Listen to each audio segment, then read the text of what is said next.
The thought that life could be better is woven indelibly into our hearts and our brains.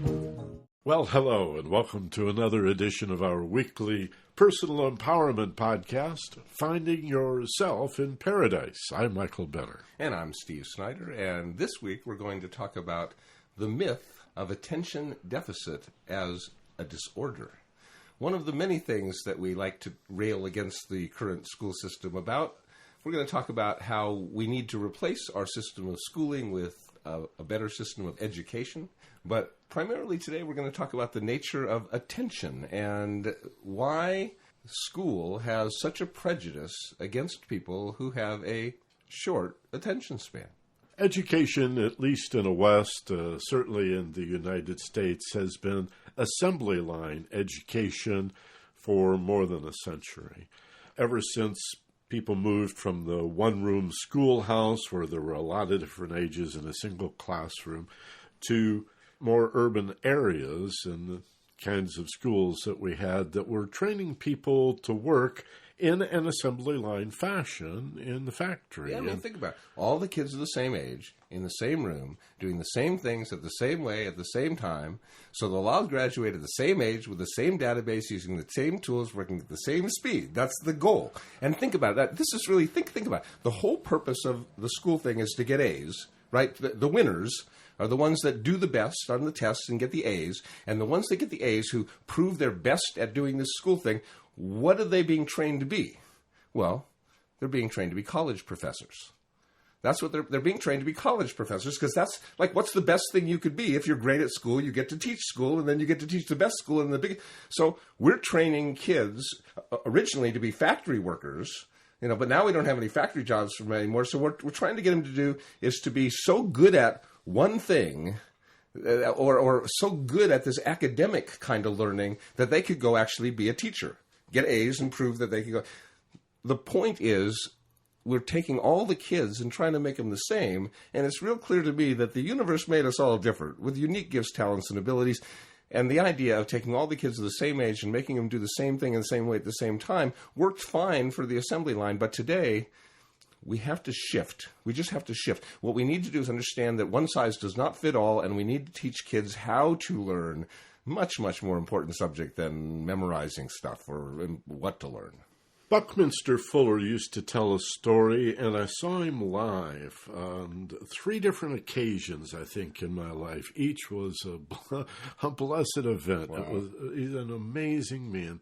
And one of the stories that he liked to tell was hypothetical, suggesting that the audience imagine a situation where the Titanic sank and you miss the lifeboat and you're floating around in this freezing ocean and a grand piano floats by. And you scramble up on top of the grand piano and it keeps you up out of the water and saves your life. That doesn't mean that forevermore lifeboats should be designed to look like grand pianos. Because something works or used to work doesn't mean it's the best now. Absolutely. And our learning systems have to grow and evolve as society grows and evolves. And instead of teaching kids, as you've just said, to think the same way and come up with the same answers in the same way, fine for assembly line manufacturing era, but we're in an information age where people clearly are going to be paid and make their fortunes based on learning to think for themselves. Right. And punishing kids with a short attention span doesn't make any sense, because sometimes that's exactly the skill a person needs to be able to do a job. For example, I take a look at 2 of the greatest minds in history. I mean, Michelangelo and Leonardo da Vinci. Now, they're both from a long, long time ago, but I think people acknowledge great talent, great genius in these 2 men.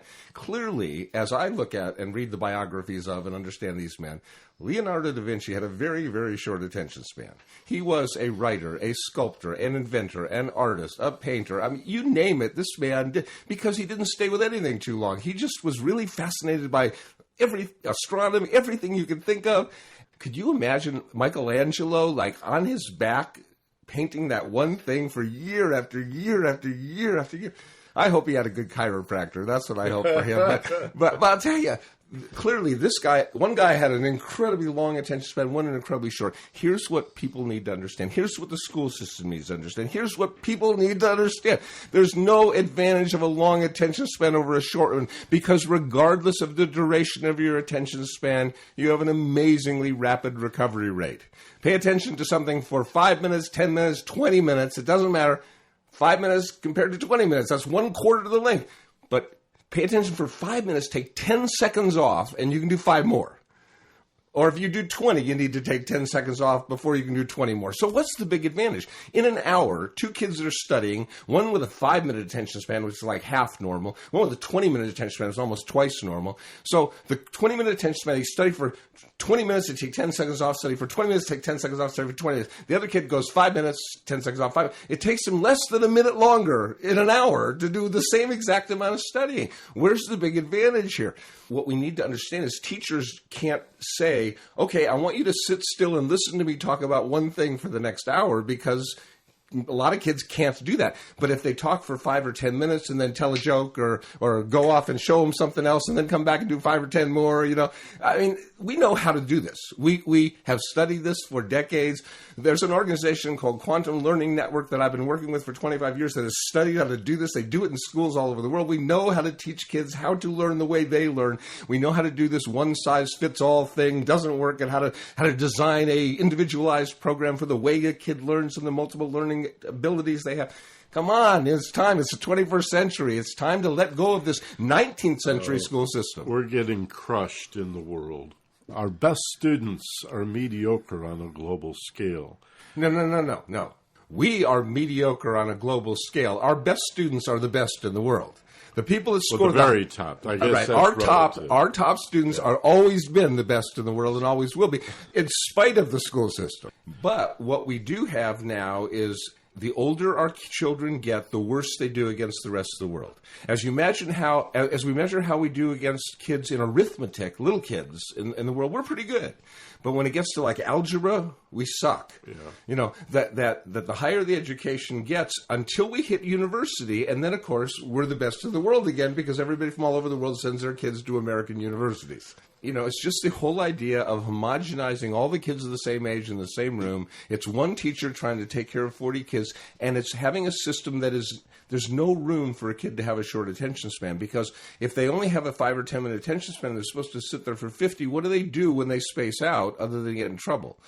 They become disruptive, right, which is the primary concern of most teachers, right, because it's hard to teach if you have one or more disruptive students. Right. But again, what I hear you saying, and we got to repeat this and talk about it from a lot of different points of view here, because I think in one sense it's obvious, but in another sense it's difficult for some people to get that what we're saying is there's no benefit to a long attention span in and of itself or a short attention span, but neither is a disability.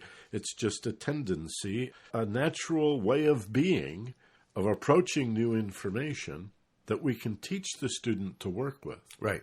Teach the student with the so-called ADD how to manage their shorter attention span, what's wonderful about it, acknowledge its benefits, give them tasks to do right, where they're likely to succeed because of the benefits of a short attention span, right, and then move out from there. Absolutely. And that being said, there is ADHD, which hyperactivity. Exactly. Attention to, and that frequently is so severe that there's a chemical imbalance that needs drugs. I want to make it clear, I'm not opposed to using drugs on the most severe cases certainly of ADHD, and even what's diagnosed as the most severe attention deficit disorder. What I'm saying is that a large percentage of what's called attention deficit is in fact attention deficit, meaning it's a short attention span, but there's no disorder in it. It's just a difference. And the school system could be designed. We know how to design a school system that works great for kids like that too. For example, the kid that has the short attention span and needs to be disruptive in the middle, if the school teacher had one assistant, one parent, one graduate student, one somebody, one senior citizen. There's so many of those that would love to help in the classroom. So the disruptive kids, these two kids are starting to make noise with each other. The one adult goes over and just stands or sits right next to them. That's all they have to do. And the kids shut up. I've watched this happen over and over and over again. Super Camp, the Quantum Learning Network group, Super Camp does this over. If kids get disruptive, just take another adult, stand next to them. The teacher doesn't have to miss a beat. And kids stop being disruptive because there's an adult just standing right next to them. You know, I mean, we know how to solve these problems. We've studied this for a long, long time. So the bottom line is, yes, let's give the right medicine to children that need the right medicine, but still teach them these techniques and help the school system to evolve to work within the attention span of each student rather than to try and make the student's attention span work with this one 55-minute thing that they've created. We can talk in the same way about state-specific learning. Indeed. Again, we're not saying that a high gear is better than a low gear or vice versa. We're just saying, look at all these different gears. Look at all these permutations and combinations, all the options, the different learning styles and points of view. And today we're talking in particular about what is a given student's natural attention span. And we have, I think, also at some point to talk about the impact of stress and anxiety on one's attention span as well. And that can be easily managed. Again, if you acknowledge to a student, you're not broken, you, like everybody else, have particular gifts and talents that we're going to teach to. And then you can learn from there and find all these other gears. Absolutely. And these kids, once they work within their attention span, okay, they learn that they've got a 5-minute attention span, and what works best for them is to study with some background music going on or the TV in the background, because that's part of their mind that's so easily distractible. It helps to have a consistent distraction so they can go off to that for a few seconds and then come right back. Take your time. Teach this. This is an important, I don't think most people know this. Okay. This is an important concept that, again, you're addressing the tendency to be easily distracted. Right. Attention deficit essentially is, I think, primarily it's boredom, because if you were really, really passionately interested in something, your attention is long no matter what your natural thing is. If you're super passionately interested, you can pay attention forever to something. So boredom's part of the issue. But basically, the kids with a naturally short attention span, okay, those kids, because their attention span is short, by definition, what that means is in a shorter time, they'll be distracted. People with a long attention span get distracted at the end of a long period of time. People with a short attention span, that's what attention span is. The end of attention span, you get distracted. So kids with short attention span get us distracted a whole lot. And they get distracted by all kinds of things, noises they hear, internal thoughts they have. But if you turn on the TV... They need to daydream. Yeah. There is a longing and urge that has to, again, if we would acknowledge it instead of fight it. They need to space out. They need to escape. But they need to do that for a very short period of time. Again, 10 seconds is enough to totally create a whole new attention span. But during those 10 seconds, if they don't have a place to go, they go off into somewhere, they could keep going, and they don't come back to their studies. Whereas if the music's on in the background, they'll go to the music, and at the end of the song, or they'll catch themselves, realize after a few moments, okay, wait a minute, I can come back now. They'll be teaching themselves that. And then they can have a brand new attention span, all geared up again. So in this state-specific learning, a wonderful concept. Another place the school system got it so wrong. The concept of state-specific learning is that you remember something best in the same state you learned it in. Tell something to somebody when they're like really sleepy, and they'll best remember it when they're really sleepy. Tell somebody to somebody when they're really stressed out, and they'll probably, when they're stressed out, it'll come back to, it'll associate, okay? So here's a child going to school and listening to a lecture that they're not interested in. It's their responsibility. The teacher's not boring. The kid is bored. I don't blame teachers. Teachers could be better at what they do. Some of them could be a lot better at what they do, but it's the kid's responsibility, because some kids are really interested in that class and some aren't. So the kid's kind of bored, and his or her mind wanders off. They have this short attention span kind of thing. And then they get this, miss stuff. Their mind wanders away. They miss stuff, okay? Then they go home to read the book and study, and they're bored, right? And they're reading, and their mind wanders, and they space out. So they're bored. Okay, now they're studying. They read the book as much as they can, but from a place of low gear, right? Boredom's like the lowest passion gear, right? So they're studying in low passion gear. Here comes the test. Okay, first question, and all of a sudden they're in stress. They're in they're in the highest gear there is. They're in terror. They're in stress. They're in test anxiety. Survival. They're in survival. They're in, if I fail this, what's my mom going to think of me? If I fail this class, they're in fight or flight. They're as far away from boredom as a human being can be. And tell me, state-specific learning, if you're studying in boredom and you're taking tests in abject fear, how is that going to work? I get a little excited about this subject. We know how to do this right. And there are schools, there are teachers, lots and lots of them that are getting in on this and that are really like moving forward and making the school system understand that we can't do this one size fits all. And we can stop giving so many drugs to so many kids, especially when we keep telling them say no to drugs. It's just not a good hypocritical thing to say. I think it is probably obvious that Steve and I are both optimists.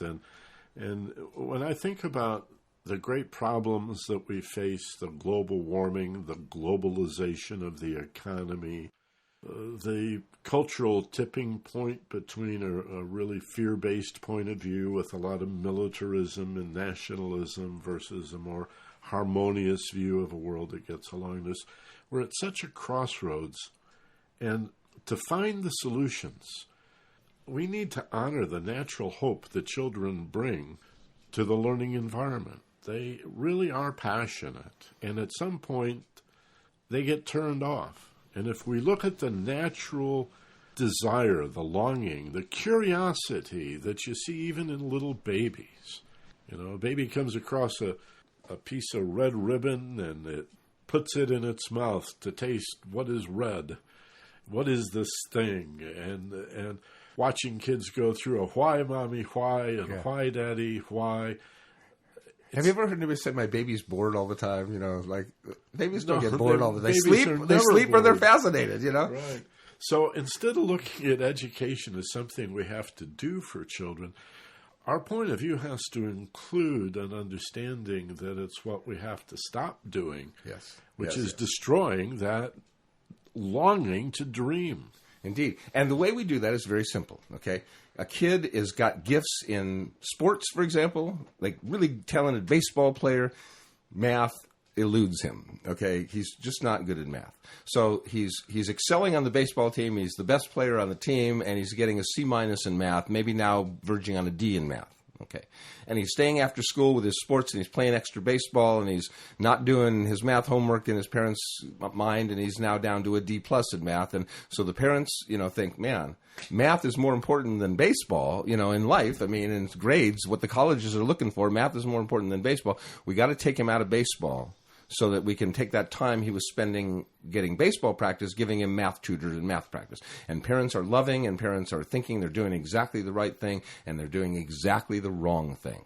Exactly the wrong thing. What you want to do is take the pressure off the kid and start teaching him about math through baseball. Start showing him how to figure out batting averages and earned run averages and on-base percentages. Show him how to do fractions and addition and subtraction and multiplication and division where his passion is, and he'll learn it, and he'll memorize it. He'll be great at it. He'll be the best at it. And he won't even know he's doing math. He won't even know he's doing math. So the mistake is when somebody's good at one thing and bad at another thing, stopping them from doing the thing they're good to make them do more of what they're bad at. That does not make sense. Stop pushing them to do what they're bad at and help them become good at what they're bad at through what they're good at.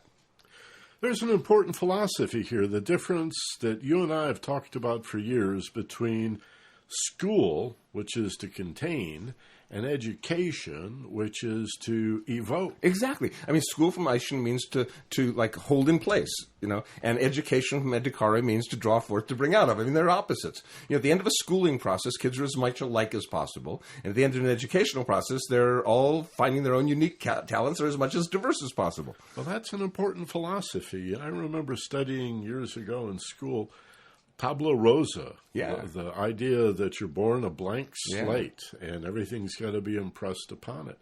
But we have a lot of evidence to the contrary, starting with conscience, the nature of conscience, and including certainly the intuitive mind, which seems to go beyond permutations or combinations of information you've already got to a realization of new information. Yeah. And to begin to teach to that and to honor that already exists, it's again more of a opening up, a blossoming, or a bringing forth, evoking, an evocation, how's that? Right. Than jamming something in, opening Absolutely. up the top of the head. And how do you used to say it? Jam it in. Yeah, zip open brain, stuff in facts, zip it back up, and vomit on Friday. There you go. Yeah. It's got to be more than that. And then on Saturday, you forgot it. Exactly. And memorization is not a valuable skill in the world anymore. Because it had no relevance to your life the way the kid that loved baseball learned math through doing batting averages and other stats. Yeah, it's such an important point. Now, the practical side of this is if we have one underpaid teacher, no matter how dedicated he or she may be, and we have millions. Yes, in a classroom of 35 students or more, then the challenge is how do these kids get the individual attention that they need? And what we really need to do is regroup them. Like, let's have a class just for kids who enjoy the benefits of having what's been called attention deficit. Yeah. So they might be 5 years old, they might be 12 years old, but we put them all in a classroom, at least for some part of the day, and we teach, too, this gift that they have. Because this 5-year-old and this 12-year-old, their minds work a lot more alike than they work compared to the peers, They got much more in common. See, age is not a very good criteria for determining how children learn, especially gender. A 12-year-old boy is going on 8, and a 12-year-old girl is going on 14 or 16. This is not a good comparison.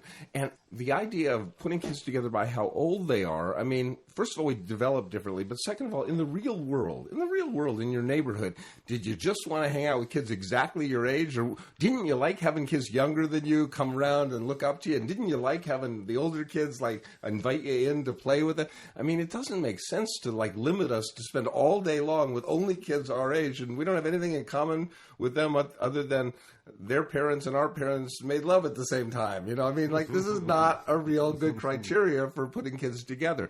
And it doesn't matter how old they are when they graduate or finish their education anymore. They don't have to graduate at the same age, because some go on to go right out of high school to jobs, and some go 2 years more and 4 years more and 20 years more. And so the idea is, if every kid could learn everything, and some kids would take longer than others, and some kids would graduate high school at 14 or 15, and that happens occasionally now, and other kids would graduate high school at 18 or 19, that would be cool, and everybody would learn everything, And it wouldn't matter how old they were, it would matter that they learned it all. And they keep going on into the area of their vocation, or into the area of their postgraduate work, or into the area of wherever their next learning takes them.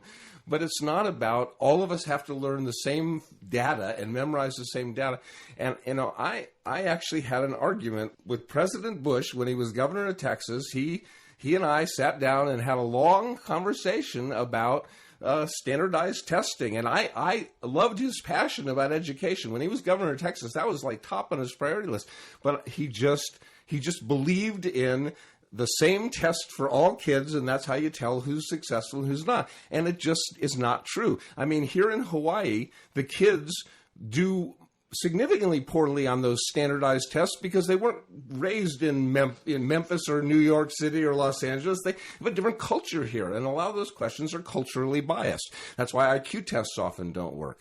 So it's not fair. It's not fair to judge all the kids on the same test, first of all. And second of all it judges, this is what really ticks me off, all it judges is these kids are good at taking tests and these kids are bad at taking tests, not who's smart, not who knows what. These kids are good at taking tests, these kids are bad at taking tests. How is being good at taking a test a great thing for the future of the world? And how is that going to help you in business? And how is being bad at taking a test a testament to your failure?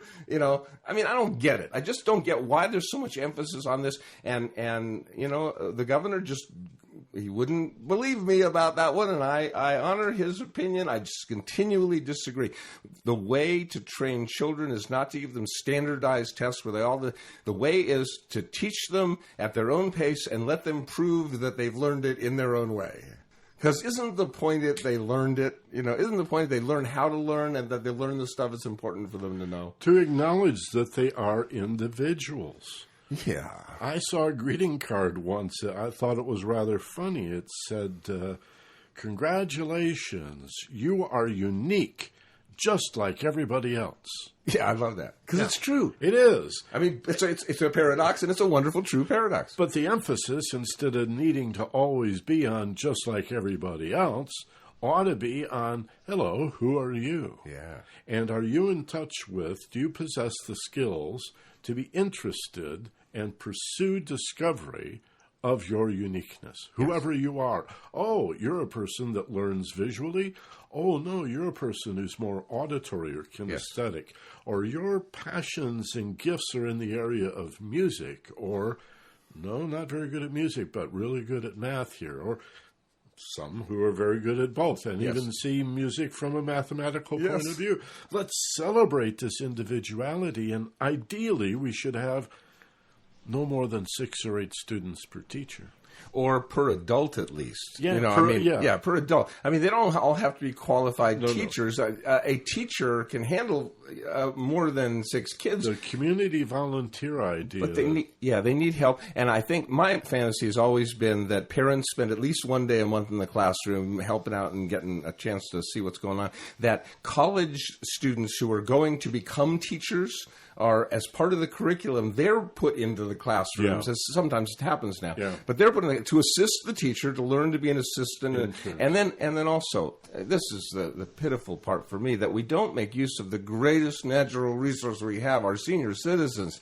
I mean, they're just like, there are people who are retiring with all of their wisdom, all of their intelligence in their 60s, 70s, or 80s that are just vital and viral, powerful, and all they need to do is just feel like they're making a difference. And even standing in the back of a classroom and being there just in case the teacher needs some help, they've got a purpose now.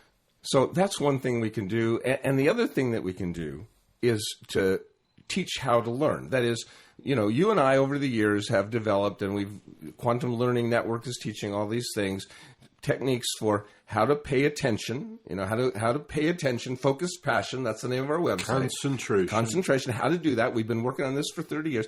We know how to increase students' reading speed 3, 4, 5 times, and some gifted students much more than that.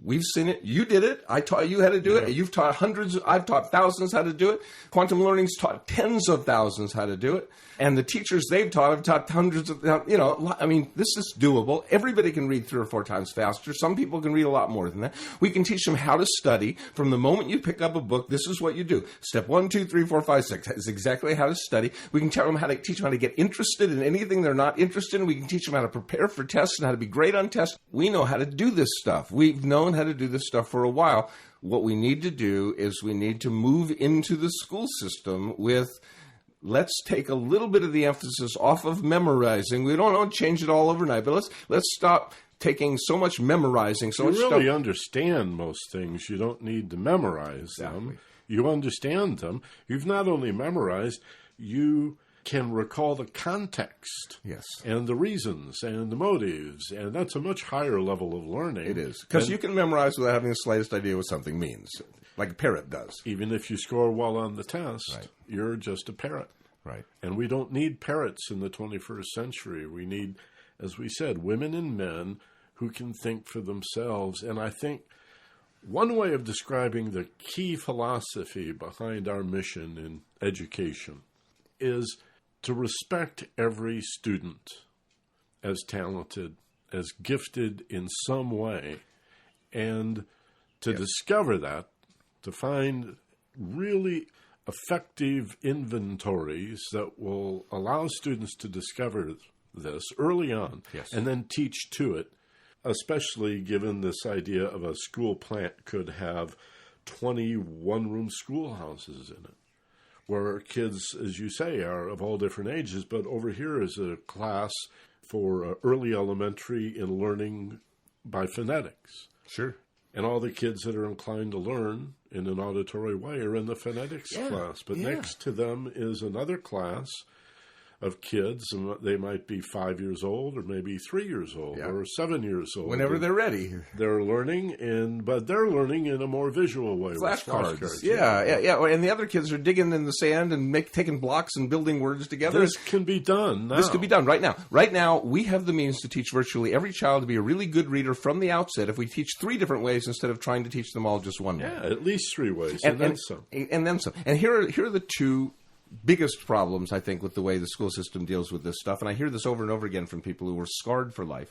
First of all, we determine how good a reader a kid is by asking them to go around the room and read a paragraph, and then the next kid reads, and the next kid reads. And what you're determining here is how good a public speaker they are, not how good a reader they are. So public speaking is the number one greatest fear of most people, and you're asking a 6-year-old to be proficient at it with no practice, and you're judging their reading, and you put them in the Bluebird reading group, scarred for life, literally. Right. I mean, literally. And then... It's so true, because when the kid's supposed to be reading out loud to the rest of the class, what is he or she really thinking? They're thinking, what do these other kids think about my ability to read, which is going to damage their reading. And they're thinking about like what the other person, and then the teacher, they get off a paragraph. I mean, they get all flustered. You know, it happens all the time. Oh, and these ideas of humiliating certain kids because they're in reading group yellow. And as if the kids don't know what yellow means. Yeah, versus the red group or the blue group or whatever. Kids, And here's the next thing. You know what that's about. We do. The next thing is there's so much emphasis on the spelling words. Week after week after week, we had to go home with a longer and longer list of words we had to learn how to spell properly. I remember investing hours and hours in memorizing how to spell those words, and I also remember one time when somebody said, "So what does that mean?" And I said, "I don't know. I don't know what the word means. Nobody asked me to memorize what it means. They just wanted me to spell it." I didn't know what some of those words meant, and it never occurred to me that was important because I didn't get rewarded for knowing what the word meant. All I got reported on my report card was he memorized how to spell the damn thing. And you know what? Somehow, being a huge fan of science fiction, I knew that spell check would come along one day. I knew that I would not have to be a secretary and spell check my words. I knew one day there would be a machine that would do that for me. I visioned that when I was 9, I think, reading Arthur C. Clarke and Isaac Asimov. Yeah. Or have a robot do it. Yeah, well, that's what it is. I mean, what is a computer spell check but a robot doing it? Well, if we can go from the keyboard to just the brain implant. There we go. So we know how to do reading and study and memory test taking, and we even have a plan for a computer that teaches kids the way they learn in their own way, at their own speed, with biofeedback and neurolinguistics and everything. We call it the Mind Lab. I mean, Michael, you and I have spent a lot of years talking about this, and we have a plan for how we can change from a school system to an educational system. And it starts with the idea of teaching focused passion. Yes, and if there's any addendum to that, I think it's got to be, again, respecting every child as gifted and talented and in some way, and honoring that dignity and that integrity, starting with that assumption. And then you don't just pull that back because a kid acts out. You have to, classroom teachers have to be a little oriented towards psychology, but they don't have to be full-blown analysts. They're not the problem at all in Why this is scenario. a kid acting out? Give him something to do. Find out what he's interested in. But when you got 39 others, you have to. Again, it's not possible to meet all the kids' needs. Gather them in groups by interest, regardless of age. There you go. Okay, and find out what they're interested in. Create some successes, and then teach them how to feign that interest in an area that they need to learn, but really are not interested. Feign meaning fake it till you make it. Yeah. Act as if, pretend. You have to pretend before you attend. What if I were interested in this? Exactly. See, that's the key. You've got to do a little of that. Greatness at any endeavor spills off and over into every endeavor. So if a kid learns how to be great at something, now they know how to feels to be great at something, and they can apply that to being great at the things they weren't great at. So what we're saying is this. If a kid has a long attention span or a kid has a short attention span, right now work within that. And then help the kid with a short attention span develop a repertoire of having a long attention span as well. And help the kid with a long attention span have a repertoire of being able to go from one project to another project to another project. What we call multitasking is often just the magnificent of a short attention span, serial single tasking. That is, going from one project to another, to another, to another, totally paying attention to each one, but rapidly moving from another. That's not multitasking. CEOs, I've worked with CEOs most of my adult life, they need to be doing 10, 20, 50 different things, you know. They can't get stuck on one thing for days and days and days unless it's a rare experience. So they need to have short attention spans. They need to handle this project quick and that project quick. Other people, like, for example, somebody who's doing project development needs to stay on the one thought for 6 months, or the one project for 6 months. So long attention span, long event horizons are valuable in some cases. Short event horizons, short attention spans are valuable in other cases. Let's help kids identify where their talent lies, help them develop the ability to not be incompetent at anything, but let's not make them try and be great at what they have no talent for. Let's let them be great at what they have the ability to be great at, because everybody has the ability to be great at something. As we've said over and over again, every child is gifted, just some never open their packages. I think the idea of a couple examples is a good idea. But we got to do the audio journeys or we get to do them. I don't want to make it sound like I sure look forward to those. The highlight of the hour is coming up here. Yeah, indeed. I was thinking about air traffic controllers. Now, somebody might say, well, you know, the person with a short attention span would be a good air traffic controller. That would be a perfect job for them. But wouldn't the person with the long attention span be just as good at that? I think not. I think they would find it frustrating and anxiety producing. It's like some people chew gum to relax. I can't chew gum because it makes me nervous. You know, it's just teach to the talent. Yes. If somebody's got a short attention span, they'd probably love being, well, like an air traffic controller or something where things are popping all around them. The person with a longer attention span, you know, well, fine. They can become the philosopher or the writer or the journalist or whatever. Yes. And you know, teach to the gift. That's the key. And you know, coincidentally, one of my oldest friends is not only an air traffic controller, but he teaches air traffic controllers how to be air traffic controllers. And I've known him all my life. He was my first roommate when I was like 19 years old. And what he describes the job as is boredom punctuated by moments of high anxiety. And if you're good in both, you can be an air traffic controller. That is, you have to have a real good, long attention span for when nothing's happening, because you can't take your mind off of it. You gotta, you can't space out. But then when something is happening and there's 5 different planes involved, you have to be able to do this one for 3 seconds and that one for 5 and that one for 20 and that one, and you have to have a very short attention span. So you really sort of need to marry both. It's a very unique job, air traffic controller. So he's going through the gears like we talked about before. So we should even consider that by teaching to the talent that is a so-called attention deficit, somebody who has the ability to shift their attention quickly and clearly, if we can teach them then to use stress management and visualization and affirmation and these other skills that we teach to develop a longer attention span, the same thing goes for the kid with the longer attention span. He or she can learn the benefits of being easily distracted in the most creative and productive of ways. Like the way kids work these video games. They make great, jet pilots and people who got to be on their toes, and they learned a lot of that from that. I mean, talk about short attention span. But but what they learn is you got to knock off all of the obstacles before you get to go to the next level. That's a very important point. And in school, they can get half of the questions wrong on the test, and then they expect them to go to the next test. So this is counterintuitive to kids. They expect they feel like they're supposed to answer all the questions right before they get on to the next thing. When you ask them to move on to the next thing without the foundation of the previous thing, now, how stupid is that? Isn't school supposed to be about intelligence? Like, how stupid is it to say to a kid, you failed most of the Algebra 1 tests, but you barely passed the class, so here comes Algebra 2. You know, I mean, like, how stupid is that? You'll be even more confused. Right. And we're going to make you feel worse about yourself, and you're not, of course, And then here's what happens. The kid goes into Algebra 2, and there's a great Algebra 2 teacher.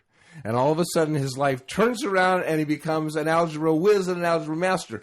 Or there's a not great Algebra 2 teacher, and for the rest of his life or her life, they think they're bad in math. Now, algebra teachers are unique because they have to have advanced degrees in mathematics to actually be a teacher. You have to have at least a master's degree in mathematics. And somebody with a master's degree in mathematics these days is not going into the school system. They're going into the corporate world. I have a very dear friend, Joe Irby, who opened up a company called BestQuest. I'm a partner in this company. We're making educational software, algebra programs. We started with algebra because he saw that schools, he was working in the schools, they couldn't find good algebra teachers. They were recruiting gym teachers who got C's in algebra to teach algebra. So it's hard to find great algebra teachers, you know? And so America is falling behind in algebra, and I don't blame the teachers, I blame the system. This system should be taking somebody who has the ability to teach our children mathematics and offer them twice the money the corporate world is offering them. And you know, there's a way of doing that. There is a way of paying our teachers 4, 5, 6, 10 times more money than we're paying them now, but there's no way to do that with the current school system and the current teachers union that's in place.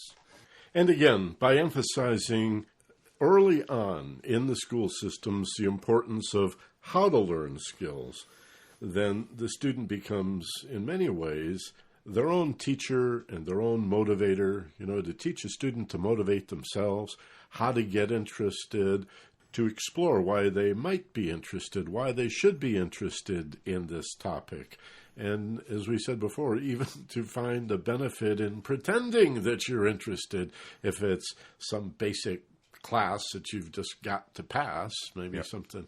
I remember in college, first couple of years, you have to take some classes you didn't think you were going to have to take. Some basic college courses there, that whether you liked it or not, everybody had to take those classes. So, you know, there are ways to develop interest and motivation.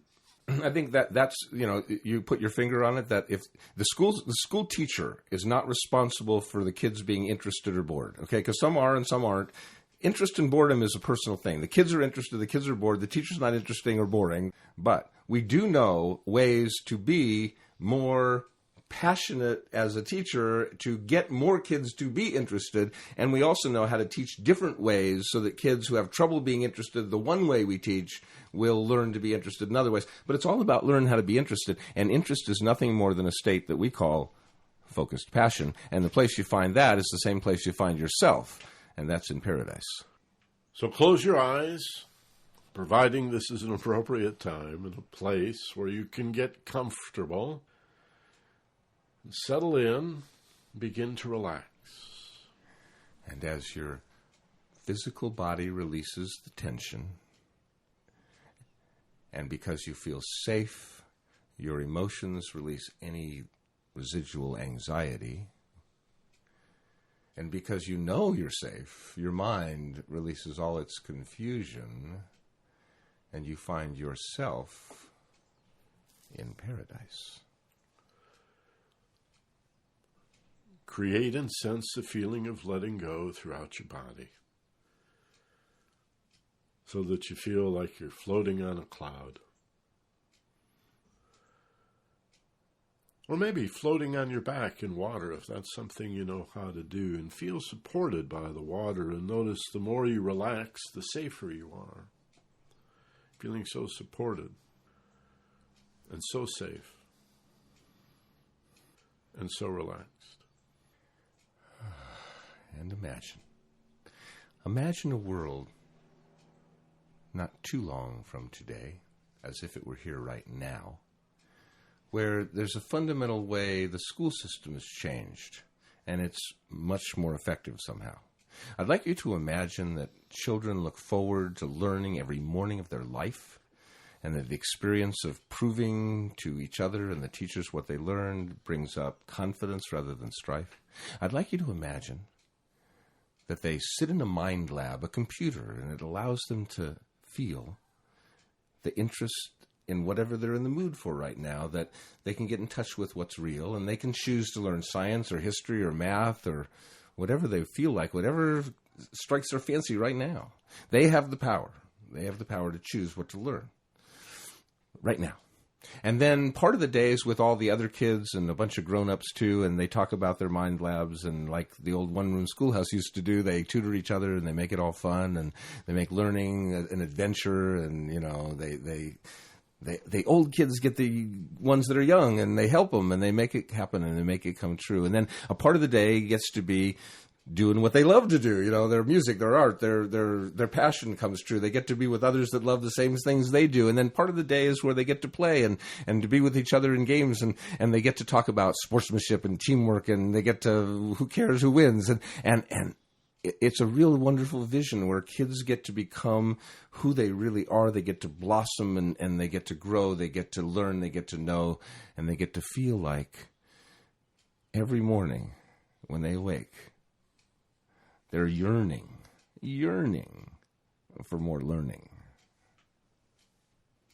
Reflect for a moment on your hobbies, avocations, and interests. Consider the magazines that you tend to buy, that you subscribe to or like to pick up month to month off the newsstand, and the topics, the subjects of interest. And as you consider the things that capture your attention, ask yourself, why am I interested in this or that?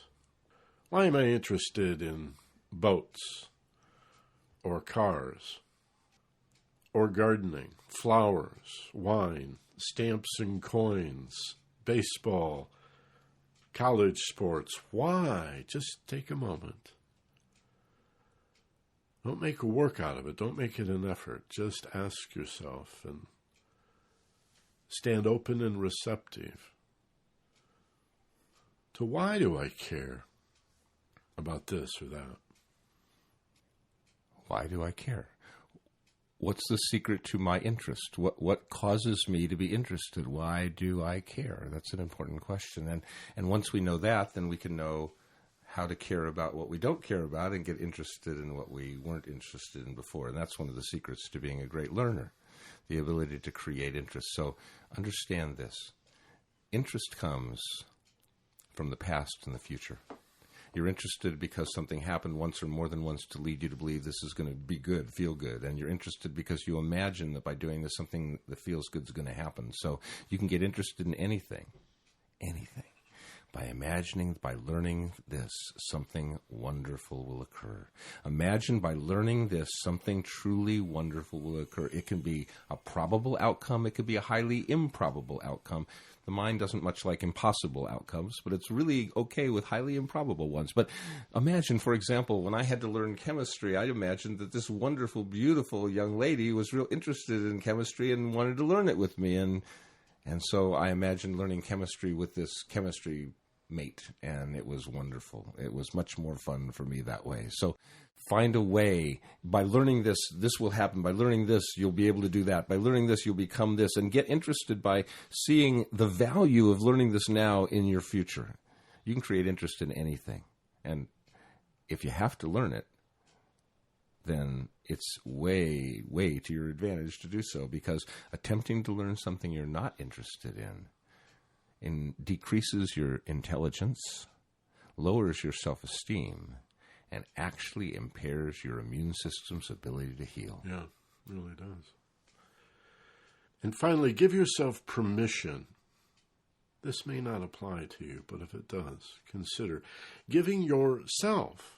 granting yourself permission to be okay with being interested in something that maybe few other people are interested in. Maybe people you respect are not interested in. Maybe your parents or somebody, a sibling or a bully up the block, tried to intimidate and humiliate you because you had this interest or that interest. And if any of that remains, if there's any residual doubt about your right to be truly, passionately interested in something, then let go of that doubt now and confirm and affirm that this is who you are. It's not even limited to that you're interested, that you care, that you can enhance and accelerate your interest and your motivation. It speaks directly to who you are. Who you are. And if your interest is in something really odd, unusual, or unique, well, that's the universe letting you know that here's something you can likely become world-class at. When the competition is huge and everybody wants to be this, then maybe your gift can only take you to a certain level. But if you're one of the very few that are interested in this, you could become one of the best in the world at it. Follow your heart, follow your instinct, and let's let our school system be about teaching kids through interest and through love and teach them about how to learn more than what to learn. Let's create a world where every child wakes up every morning looking forward to learning. And whether you consider yourself to be one with a long attention span or a short attention span, there's no deficit here. That's naturally who you are. Honor it, use it, expand into other learning styles and other rates and modes, and develop your ability to concentrate by coming to this paradise. You can do this easily anytime you'd like. Close your eyes, breathe, relax, and honor your interest in something. Let it be part of who you are, and notice the benefits of whether it's a long attention span or a short attention span that you think of yourself as having. Notice the benefits of expanded awareness, the benefits of more profound insight and understanding every time you come to this place. And you can come to this place anytime you choose. You know, your mind's a powerful tool for you to use. So take a deep breath, and as it feels comfortable for you, bring yourself back to wide awake. Back to wide awake from that land I like to think of as narrow awake, the place of paradise. And for those of you, final word, for those of you that feel like you do have attention deficit or a real short attention span or have been diagnosed as ADD or ADHD. Or shamed about it or drugged in your childhood. First of all, parents, you were perhaps given good advice or perhaps given bad advice, but it's certainly not your fault. This expert should have told you the right answer here. So don't blame yourself for giving your kid Ritalin if that's what they told you to do. But bottom line is this, that people who do have ADD, here's what you do, or think they do. You create your life in short bites, like you plan to do only 10 minutes of studying or 15 minutes of studying or even 5 minutes of studying, and you have like something in the background like television going on, and you evolve from television to maybe music, to maybe Mozart, to maybe ocean sounds, but you have something in the background so that part of your mind that gets distracted has some place to go. You work for 10 minutes or as long as your attention span is, and when your mind goes off, instead of that being a bad thing, what you do is as soon as you catch yourself paying attention to something else, you go to paradise. You close your eyes, you take a deep breath, you release the breath, you go to paradise, you take 10 seconds in paradise just to feel safe again, and just to let it's like weightlifting, you lift until the muscle's tired, then you put the weight down and let the muscle recover, and then you can lift some more. Well, you let the attention muscle recover here, you go to paradise, you feel safe, the tension muscle recovers, and then 10 seconds, 20 seconds at most later, you're ready to go, bang, 5 more minutes.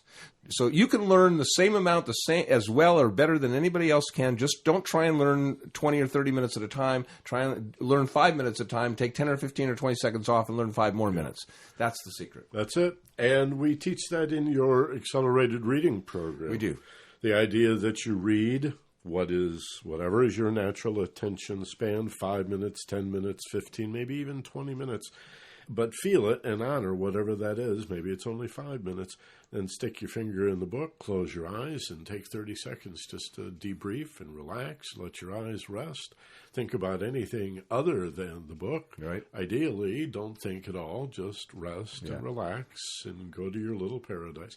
This idea of quick recovery is so easily taught, and students pick it up. They love it. Yep. It's a very, very real technique. Yep. Practice it in your own life. And go to QLN, quantumlearningnetwork.com, because if you have a kid that has ADD, or if you have ADD, or you want to be a better student, you want to learn how to read or study or take tests, or you want to be a better student, go there. If you're a good student, you want to be great. You're a bad student, you want to be good. This is my stuff and Michael's stuff and their stuff, and it's great stuff.